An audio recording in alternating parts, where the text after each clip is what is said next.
Thank you, Mr. Chairman. Thanks to the witnesses for being here. Ms. Gaines, I want to start with you. Thank you for your courage in being here today. Thank you for your courage and advocacy for women.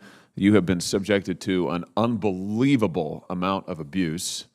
You talk about intimidation, threats of violence. You have suffered it. I want to put up here a picture so everybody can see it. This was the welcome you were treated to at San Francisco State University just a couple of months ago when a mob assembled where you were supposed to speak, I believe for over 3 hours, screamed, threatened you, barricaded you in a room. Do I have that basically correct?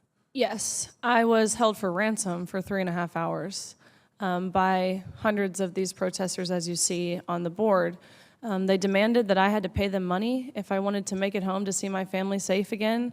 The law enforcement in San Francisco, I respect, and I think law enforcement is what's brave, not me, and I respect all law enforcement, but the law enforcement I was met with in San Francisco, in my opinion, failed miserably in effectively doing their job.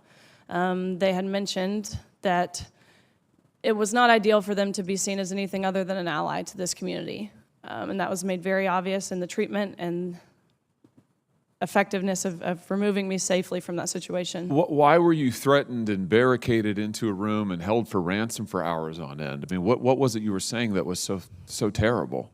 I was invited to speak on my experience of my senior year in competing against a male. Nothing opinionated about what I shared. It was sheerly the exact lived experience of what me and my teammates and fellow competitors dealt with. And so I spoke. After my speech, there was, of course, a lot of protesters in the room, which I'm totally fine with people protesting. It's their right to protest. But what I'm not fine with is when it does turn violent in the way that it did. Because protesters afterwards, they rushed into the room. They turned off the lights. They rushed to the front. Myself and others were assaulted, and that's ultimately when I was held for hostage for 3.5 hours. It's just unbelievable, unbelievable. Thank you for your courage in the midst of that. Let's talk a little bit about the message that you were sharing, and you started to talk about it in your opening statement. Just tell us about your experience, because nobody can question your experience. I don't think anybody sitting at the table, and certainly nobody at this podium, has had the experience that you have had. You were talking about just the incredible surprise, shall I say, to put it gently, of finding a biological man, a 6'4" biological man in your locker room and having to accept that without being asked about it, without being told about it even. What was that like for you? Tell us about that. Again, we only became aware we would be undressing next to a man was when we had to see a man undressing while we were simultaneously undressing. And so I immediately left the locker room and I went up to one of the officials on the pool deck. And I said, what are the guidelines to allow a man into our locker room? I know the guidelines for the competition, but what are the guidelines for the locker room? And he so nonchalantly said back, oh, we actually got around this by making locker rooms unisex. And so I'm thinking to myself in these brief moments, first and foremost, you just admitted this is a male by acknowledging how you had to change your rules to make the locker rooms unisex. You acknowledge that we do not share the same sex, first and foremost. Secondly, unisex? Any man could have walked into our locker room, any coach, any official, any man who wanted to would have had full reins to, and bare minimum, we weren't forewarned about it. And that's the traumatizing part. Of course, the experience in and of the locker room itself is traumatizing, but I think for me, it was so easy for them to dismiss our rights to privacy. Senator Durbin, in your opening statement, you had mentioned this rhetoric. It's you had mentioned that what message does it send to trans individuals? And my combat to that is what message does this send to women, to young girls who are denied of these opportunities? So easily their rights to privacy and safety thrown out of the window to protect a small population, protect one group as long as they're happy. What about us?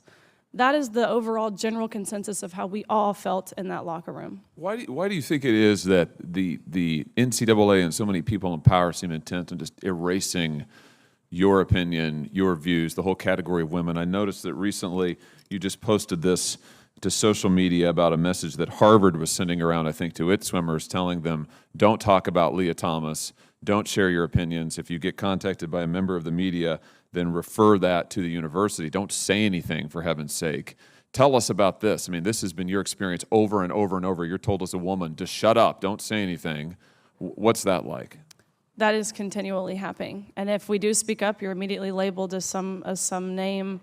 They will call you everything under the sun, whether it's transphobic, homophobic, racist, white supremacist, domestic terrorist. They will throw them all at you in hopes to deter you, in hopes to silence you. Leah Thomas's teammates, they were forced every single week to go to mandatory LGBTQ education meetings to learn about how just by being cisgender, they were oppressing Leah Thomas. They were told that they're not allowed to take a stance because their school has already taken their stance for them.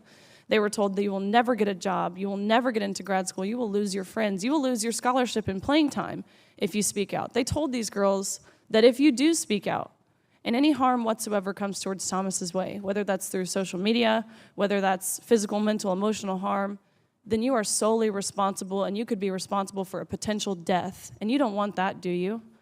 Of course not. Who would ever want to be responsible in a potential death? But that is the emotional blackmail that is plaguing this country, especially in universities. Last question, and I'll ask this and then give you a chance to respond, and I'm done with this, Mr. Chairman. Let me give you a chance to respond to something that Leah Thomas said recently, publicly. She said this publicly. They're using, this quote now, they're using the guise of feminism, they meaning you, using the guise of feminism to sort of push transphobic beliefs, meaning you advocating for women, women's rights is actually just a cover for transphobia. Do you want to respond to that? Feminism is not a fluid term.